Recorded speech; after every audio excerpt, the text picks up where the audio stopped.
This is this is this is the beginning of the book of Judges, chapter 1. After Joshua died, the Israelites asked the Lord, "Who will be the first among us to go up to fight against the Canaanites?" The Lord said, "Judah will go up." The Lord said, "Judah will go up, for, behold, I have delivered the land into his hands." Judah said to Simeon, his brother, "Come up with me into my allotted portion, and we will fight against the Canaanites together. And I will then go up into your allotted portion." So Simeon went up with him. Judah went up, and the Lord delivered the Canaanites and the Perizzites into their hands. They slew 10,000 of them at Bezek. They came across Adonai Bezek at Bezek and fought against him. and they defeated the Canaanites and the Perizzites. Adonai Bezek fled away, but they chased after him and caught him, cutting off his thumbs and his big toes. Adonai Bezek said, 70 kings who had their thumbs and big toes cut off used to scrounge for their meals under my table.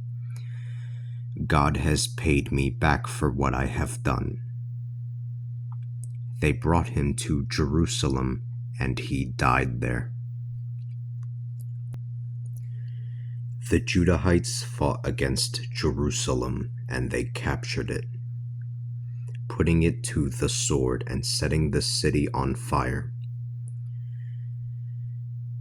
After this, the Judahites went down to fight against the Canaanites living in the hill country, the Negeb, and the western slopes. They advanced against the Canaanites living in Hebron, which had previously been called Kiriath Arba.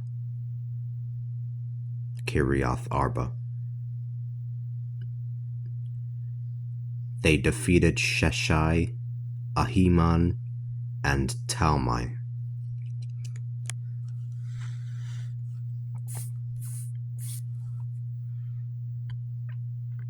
From there, they marched against the people who were living in Debir, which had previously been called Kiriath Sefer.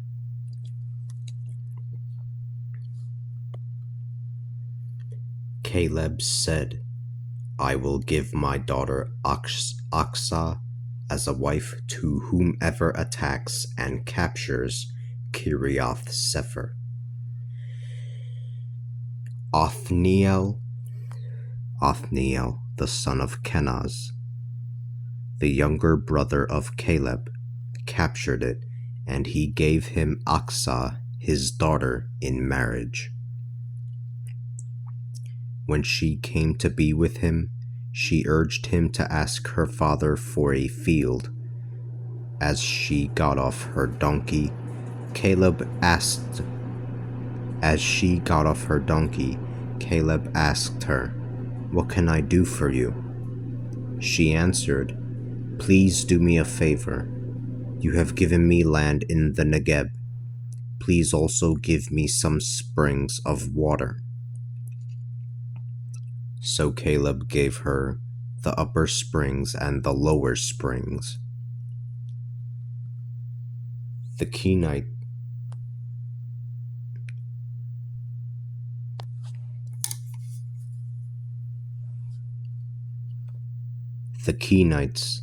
the descendants of Moses' father-in-law, traveled to the city of palms with the Judahites to live in the desert of Judah, the Negeb, near Arad.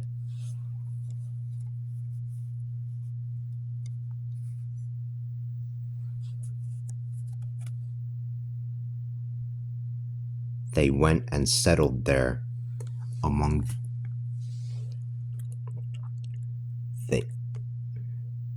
they went and settled there among the people.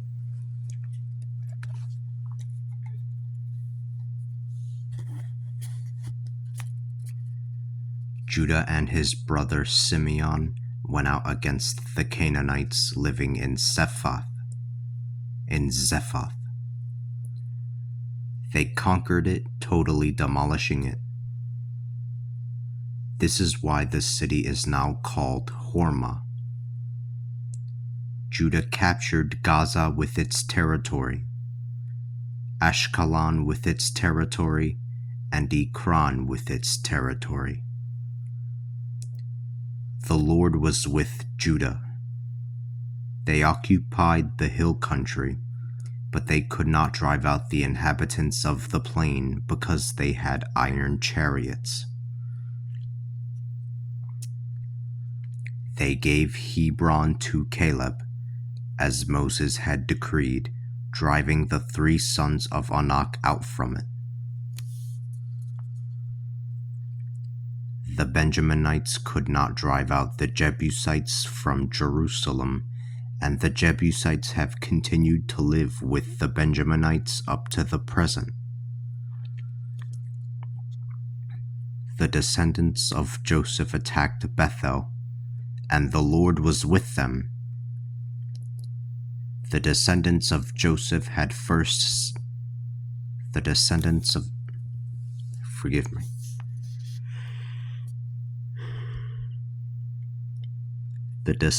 of Joseph attacked Bethel, and the Lord was with them.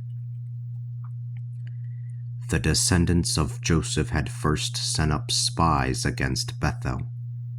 Its name had previously been Luz.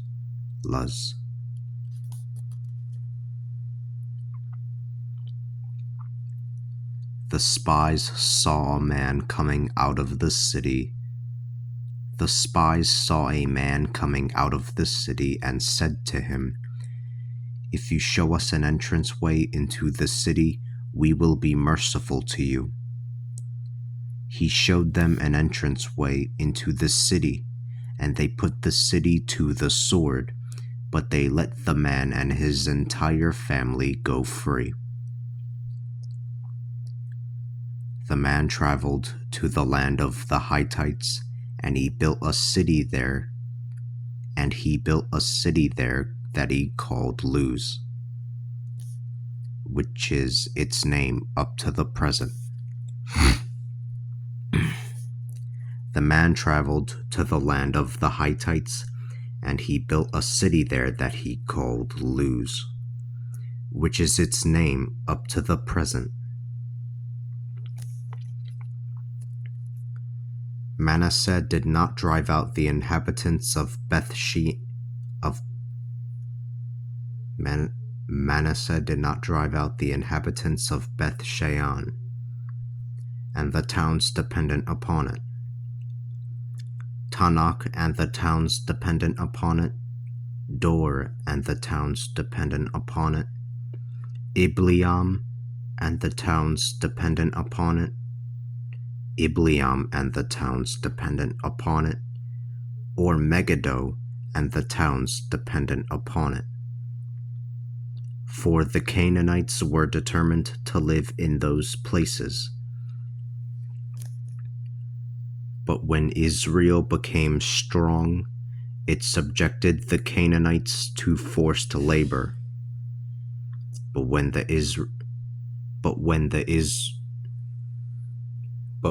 Israel became strong, it subjected the Canaanites to forced labor, although it did not completely drive them out.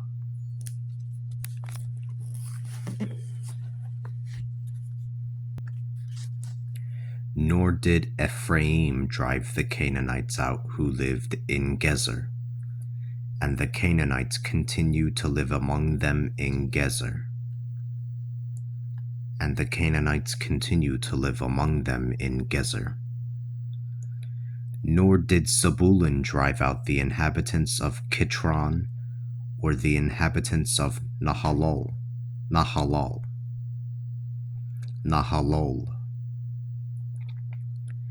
Forgive me. The Canaanites continue to live among them, and they have been subjected to forced labor.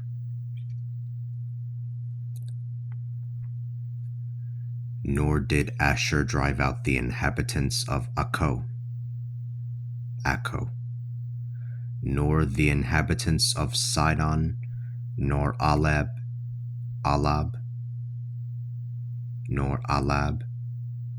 Aksib, nor Helba, nor Afik, nor Rehob,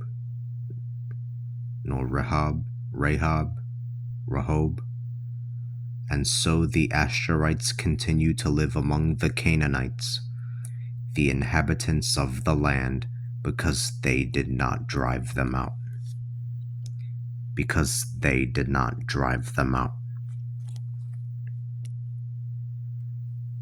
Nor did Naphtali drive out the inhabitants of Beth Shemesh, nor the inhabitants of Beth Anath. They continue to dwell among the Canaanites, the inhabitants of the land.